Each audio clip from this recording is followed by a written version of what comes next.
All right, my name's Tom Reed, and I come down around Southwest Detroit a lot, and I met this lady this morning, and she agreed to let me interview her because I've seen her down here before. We're along the Fisher Freeway Service Drive over near Livernois in the southwest section of Detroit.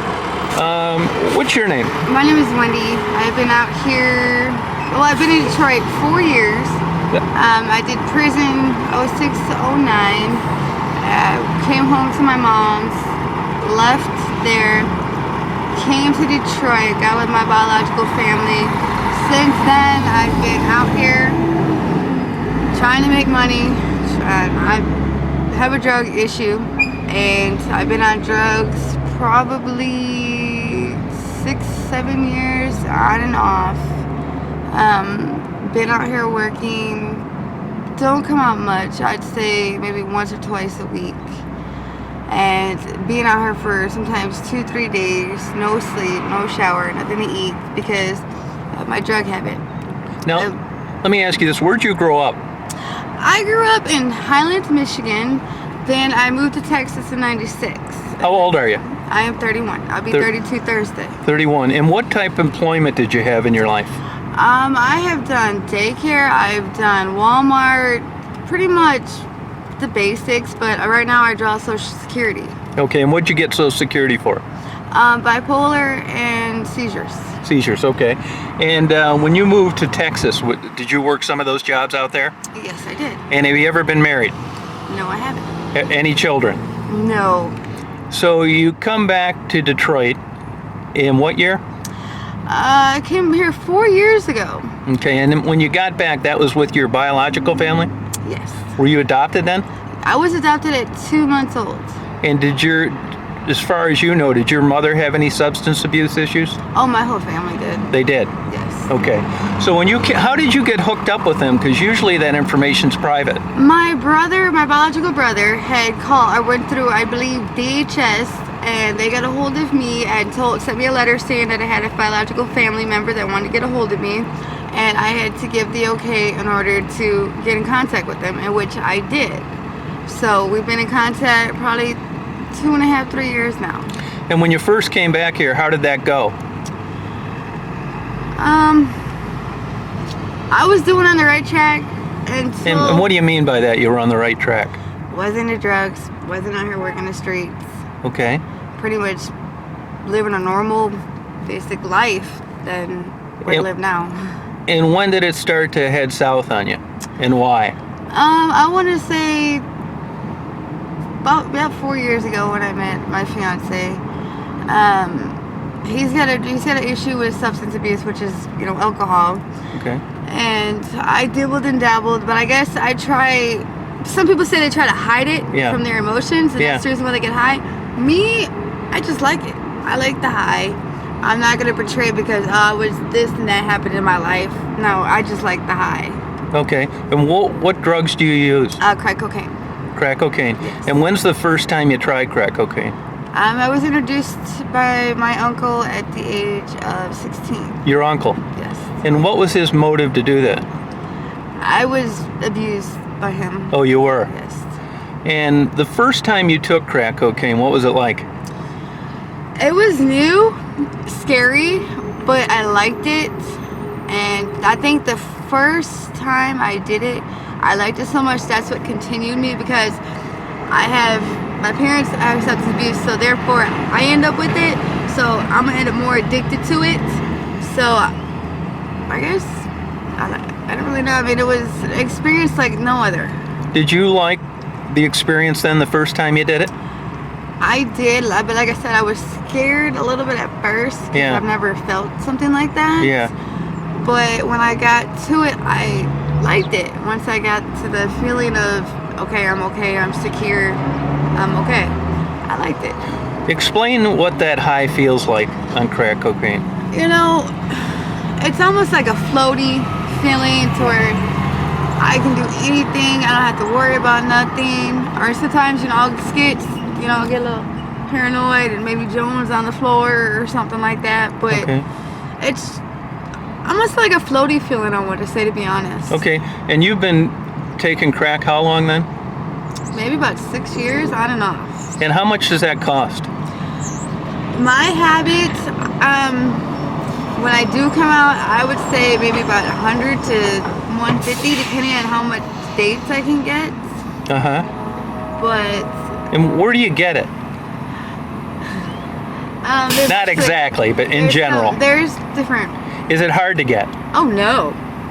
You get people coming up to you all the time talking about I got that good, and you can get tested to see how it is. But then again, you got that chance that you can get some bad stuff and get killed. So you don't have any problem getting it? Oh no. Okay. No. So you do it every day? No. Depending, to be honest with you, my fiance's aunt, she smokes. Pretty much my whole in-laws smoke. They not smoke, but they do, cocaine and stuff. I would say, to be honest, anywhere from 3 to 4 times a week, to be honest. Do you think it's something people could do recreationally, or once you... Oh, no. Once you do it, you're hooked? Yes, once you do it, you're hooked. I honestly, from my heart, recommend you don't do it. Don't end up like me. Okay. So you end up getting addicted to crack cocaine, and then when did you start working the streets? 3 years ago, and it's not been easy. I've had knives pulled on me. Thank God that I've never been actually, seriously hurt. Yeah. I just got jumped early this morning by some people I know, and it's dangerous. I mean, it is very dangerous out here, but we choose to take that chance and going out here and getting in different cars because you really don't know if you're going to get back out that car alive. Right. And give me like kind of a general idea of your typical customer. It varies. I don't get in the car with black guys. I've had bad experiences. I usually try to go with like the older guys, and sometimes I get the real nice ones, and they'll do what they want me to do, and they'll pay a little extra. So it varies every time. Do you have regulars? Somewhat, yes. Gotcha. Now, on a typical day, how many customers would you have? Anywhere from, depending on how long I'm out, maybe 10, maybe a little bit more, just depending on how long I'm out. 10 in a day? Maybe, depending on how long I'm out. Any girls ever, or all guys? Oh, no girls. No girls. All guys. And is it pretty much run the gamut of sex, or is it one thing you do and that's it? I mean, could people have intercourse with you if they wanted to?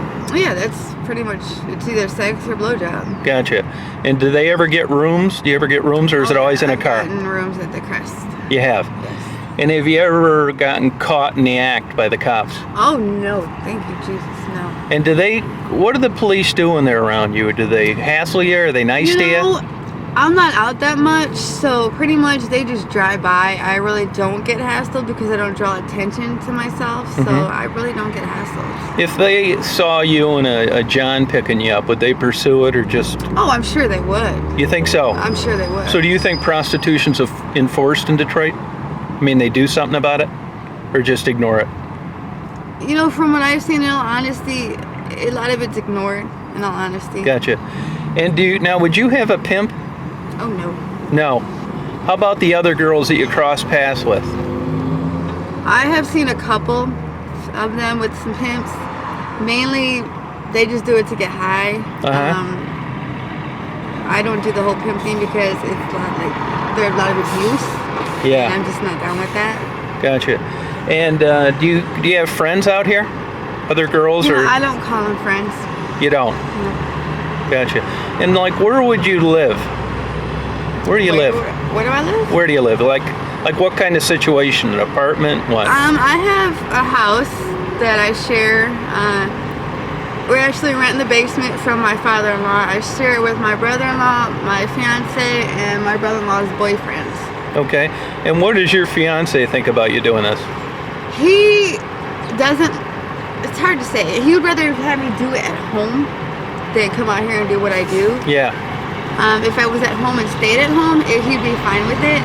But considering I go out and do what I do for days and he has no idea if I'm okay, dead or alive, it's really upset. So do you expect to get married to this guy? I hope so. I love him. You wouldn't think I do because of what I do. Yeah. But I would lie my life down for him. You would? I would. I love him very much. And have you ever tried rehab? Baby, I've done rehab 6, 7 times, different rehabs. Why didn't it work? To be honest, I wasn't into it. I didn't put my heart and soul into it, and I wasn't ready. Gotcha. And if there's something you could change in your life, and it was easy to do, what do you wish for? I wish to get off the drugs, to stop this out here, and to live a normal life and be part of society instead of looked down upon. What do you think's the downside of doing this? The biggest thing that's on your mind that makes you feel bad? The risk of my life. And you mentioned that you were bipolar, and you get Social Security for that. Do you take medication for that? I'm supposed to. You don't? Why? I've OD'd purposely plenty of times, and I'm kind of scared to take medication. I guess. Do you drink? Oh no. Smoke marijuana? No. Ever tried heroin? Oh no. Do you think heroin's around? Oh yeah, heroin's everywhere. And now, do you do this at night as well, or do you try and stay out here in the daytime? I come out usually in mid-evening, and I stay out for days. And it's better at night. You can get more dates at night. You do? Yes. Okay. And did you do this in the winter as well? Oh yeah. Gotcha. Anything else you think that the word to the wise for women your age that think they may be faced with getting into this kind of situation, what you'd say to them? My advice to be, take it from an addict. Never try it. Don't let somebody talk you into it. Don't end up out here like me. It's not worth it. I say run far, far away, because if they're trying to get you to do it, they're not your friends. Okay. Like, to just find somebody that you can go to and talk to before you do it, because you're gonna, it's not worth it. Okay. Honestly, not worth it. Okay. And you understand that I videotaped this and it's with your consent. Is that true? Absolutely. It's with my consent that you are videotaping this videotape. Okay. Well, I appreciate it, and I want you to have a good day. You too. Thank you very much.